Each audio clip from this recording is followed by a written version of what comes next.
नमस्कार दोस्तों, स्वागत है आपका अपने YouTube चैनल एफएम ज्ञान पे, जहां पर हम और financial and money related video पे बात करते हैं। और आज के फाइनेंशियल ज्ञान में हम लोग यहां पर एक शेयर एनालिसिस के बारे में बात करेंगे। कंपनी का नाम है सोन डिस्टिलरीज एंड ब्रेवरीज लिमिटेड। और कंपनी की खास बात यह है कि ये यहाँ पर ड्रिंक्स सप्लाईज मैन्युफैक्चरिंग करती है। एक तरह से आप कह सकते हैं अल्कोहल का स्टॉक, जो कि कभी भी कमी नहीं होने वाली। और कंपनी का यहाँ पर क्वार्टरली रिजल्ट आया, क्या रहा है रिजल्ट, अभी आपको बाय करना चाहिए, होल्ड करना चाहिए, सेल करना चाहिए, सारी चीजें समझेंगे तो वीडियो को बिल्कुल स्किप मत करिएगा। तो चलिए यहाँ पर वीडियो स्टार्ट करते हैं। सबसे पहले तो यहाँ पर रिजल्ट के बारे में बात करना चाहेंगे। आज ही रिजल्ट निकल के आया है। तो इन्होंने जो रिजल्ट यहाँ पर पोस्ट करा है उसमें क्वार्टर 1 फाइनेंशियल ईयर 2026 जो कि जून 30 2025 के करीब में एंड हुआ है, उसमें यहाँ पर इन्होंने दिखाया strong top line growth and improve profitability driven by operational efficiency and financial discipline. यानी कि कंपनी को प्रॉफिट होते हुए देखने को मिला है। कंपनी ने रिपोर्ट करा total income of ₹530.07 crore for the quarter, reflecting a 3% increase over quarter 1 financial year 2025। यानी कि लगभग 3% तक का इंक्रीज होते हुए देखने को मिला है क्वार्टरली बेसिस पे 530 करोड़ के साथ जो इन्होंने टोटल इनकम पोस्ट करी है। इसके अलावा अगर बात करें तो EBITDA के बारे में, तो वो रीच कर गया है 72.05 crore with margins improving to 13.59% from 12.62% in the corresponding quarter last year. यानी कि EBITDA भी बढ़ते हुए देखने को मिला है।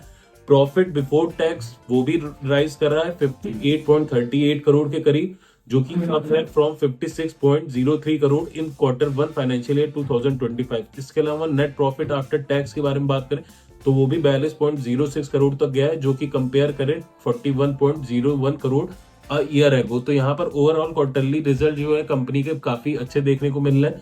आप कंपनी के कुछ की मैट्रिक्स पे बारे में बात करेंगे, जिसके लिए आप लोग यहाँ पर डायरेक्टली हम आपको स्क्रीन पे लेके चलेंगे।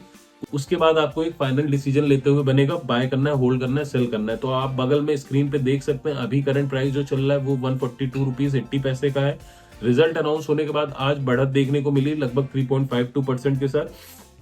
स्मॉल कैप कंपनी है। इसके अलावा अगर हम बात करते हैं 1 ईयर लो और 1 ईयर हाई की, तो 1 ईयर लो रहा है कंपनी का 95.61 का और 1 ईयर हाई रहा है 173.03 का। यानी कि कंपनी अभी भी अपने 52 वीक हाई से डिस्काउंटेड प्राइस पे चल रही है। और जैसे क्वार्टरली रिजल्ट आए हैं, आने वाले कुछ टाइम तक कंपनी में एक अच्छे पॉजिटिव सेंटीमेंट देखने को मिल सकते हैं और यहाँ पर एक बढ़त देखने को मिल सकती है। अब कंपनी के फाइनेंशियल्स पे नजर अगर मैं आपको दिखाऊं, ये तो मैंने आपको क्वार्टरली रिजल्ट के बारे में बात करी थी, लेकिन पिछले 3 साल का डाटा हम उतारते हैं।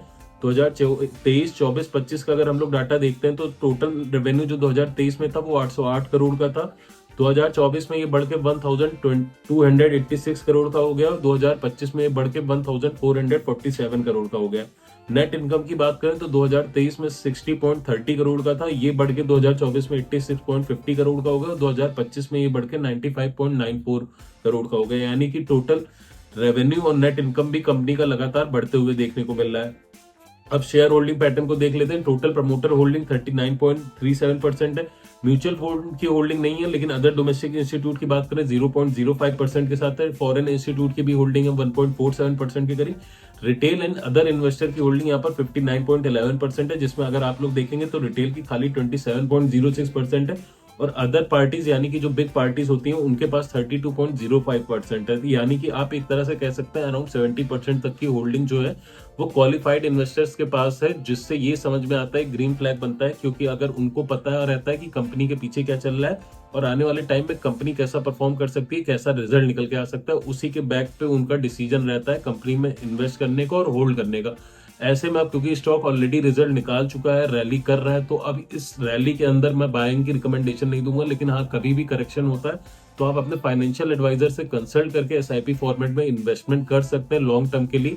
जो ऑलरेडी कंपनी ने पहले भी अच्छा खासा रिटर्न दिखाया है, तो आने वाले टाइम में भी रिटर्न दिखाएगी। और जिस सेक्टर में ये डील करती है आपको भी पता है, इसकी खपत कभी भी नहीं खत्म होने वाली। ये अगर हम बात करें, अल्कोहल की खपत ही सबसे ज्यादा होती है इंडिया में।